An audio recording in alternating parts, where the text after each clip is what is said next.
Bonjour Booktube, j'espère que vous allez bien. Aujourd'hui, je vous retrouve pour une nouvelle vidéo qui sera une revue livresque.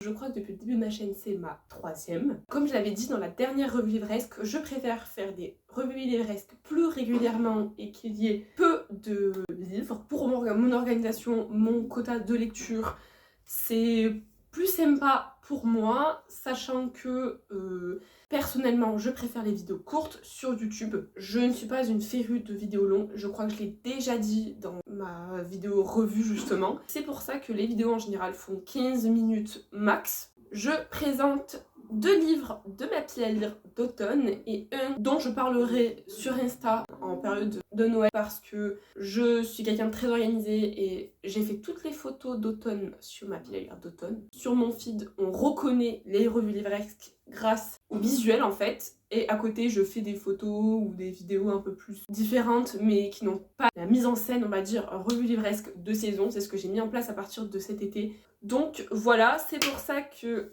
un des 2 livres ne sera pas présenté sur Insta dans la période d'automne, mais à la période de Noël, enfin à partir de mi-novembre quoi. Et ben c'est parti, on commence tout de suite.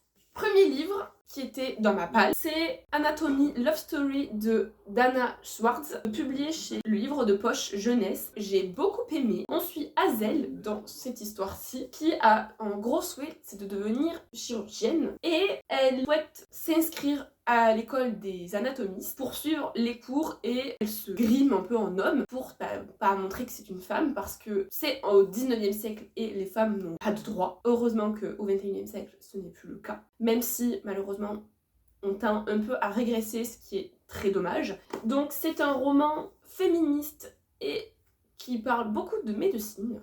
Gros point positif sur la médecine. Et Hazel va finir par rencontrer Jack qui va l'aider dans sa quête de devenir chirurgienne, parce que Jack est un résurrectionniste, donc il déterre des corps pour les revendre aux chirurgiens qui vont les ouvrir et permettre de pratiquer la médecine dessus. C'était une très bonne lecture parce que déjà c'est un roman féministe. C'est un super roman également parce qu'il y a une petite romance qui va se développer au fur et à mesure. Ça fait toujours un petit plus au roman, même s'il n'y avait pas eu d'histoire d'amour, honnêtement, vu qu'elle est quand même vachement en arrière-plan, ça ne m'aurait pas dérangé s'il n'y en avait pas eu.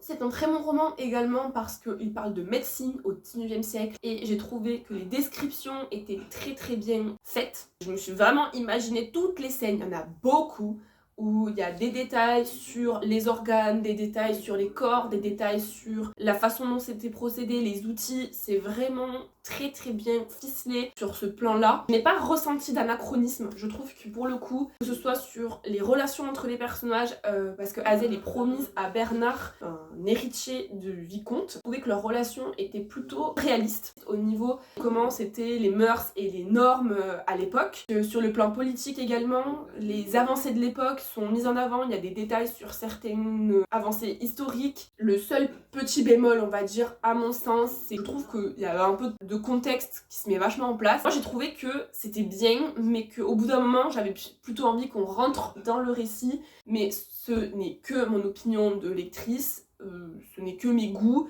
et en général c'est quelque chose qui est un peu généraliste sur tous les romans. Quand j'estime que c'est un poil longuette à se mettre en place, ben ça peut moi me casser le rythme. Mais c'est juste mes goûts. Et vu que c'est du young adulte, il y avait quelques facilités, notamment sur la relation Hazel et Jack. Mais bon, c'est là aussi du young adulte, ça reste une fiction, donc c'est normal qu'il y en ait. C'est un super roman pour le féminisme, la médecine, les avancées en fait qui y paraissent. Je savais qu'il y avait des retours mitigés par rapport à la fin du roman. Pour le coup, je suis pas du tout mitigée, j'ai beaucoup aimé la fin du roman. Je pense que je lirai la suite, même si je trouve que malgré la fin, le roman se suffit à lui-même. C'était une très belle découverte qui m'a vraiment mis dans l'ambiance de l'automne avec l'atmosphère glauque, les scènes macabres. Je vous le recommande et je trouve que c'est la bonne période pour le lire pour le coup. Next, encore un roman de ma pile à lire d'automne. Donc celui c'est le roman de la rentrée littéraire de Manon Fargeton, Ce que prend la mer, publié chez Héloïse d'Ormesson. C'est mon premier roman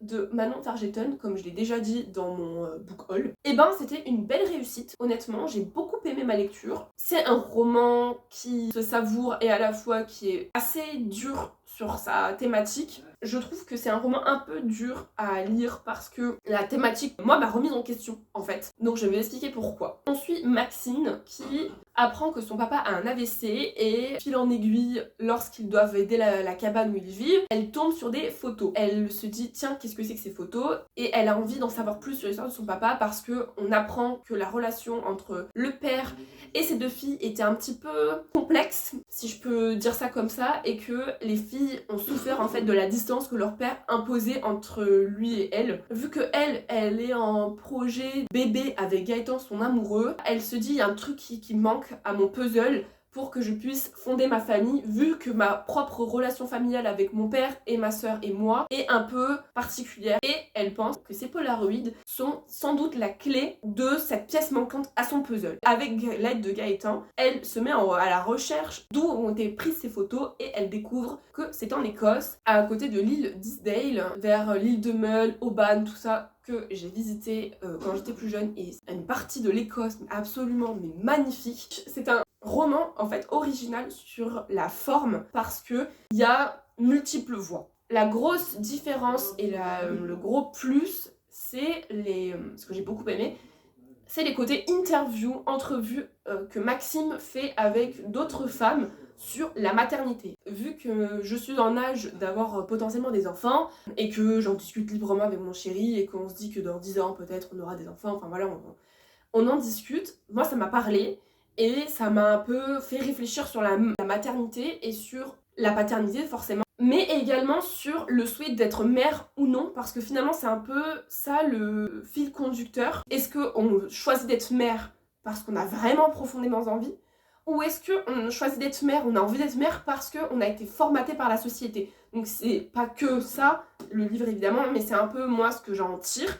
Et c'est ce que Maxine cherche à comprendre à travers ses interviews. Donc c'est un très beau roman parce qu'il questionne des thématiques importantes qui sont des thématiques finalement intemporelles, j'ai envie de dire, parce que la maternité, la paternité, c'est quelque chose qui a toujours existé et c'est quelque chose qui est complètement tout le temps en train d'évoluer. Donc voilà, très très bon roman. La plume est très agréable à lire. Manon Fargeton écrit très très bien. C'est une très belle découverte. Et enfin, dernier livre, qui est en fait un manga. Donc oui, mesdames et messieurs, j'ai lu un manga, le deuxième de cette année, que j'ai adoré. Donc c'est un classique du genre, donc de Jiro Taniguchi, Quartier Lointain, le tome 1, publié chez Casterman, et c'était trop bien.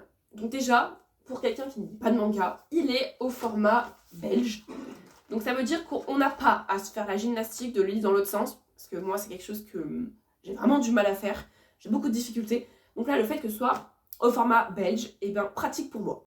Donc c'est Hiroshi qui se retrouve finalement projeté dans sa ville natale, donc dans son quartier d'origine où il a toujours vécu, et on ne sait pas trop comment, après son recueillement sur la tombe de sa maman, il se retrouve propulsé dans le corps de ses 14 ans. Il revit en fait ses années collège à travers son regard d'adulte dans son corps de préado, et j'ai trouvé ça très intéressant parce que il refait l'histoire de sa préadolescence. À travers son histoire, on découvre qu'il s'est passé plein de choses dans sa vie et qu'avec son regard d'adulte dans son corps d'ado, il se dit est-ce que j'arriverai pas à changer le cours des choses, sachant qu'il a eu pas mal de petites choses qui se sont passées et qu'il voudrait arranger.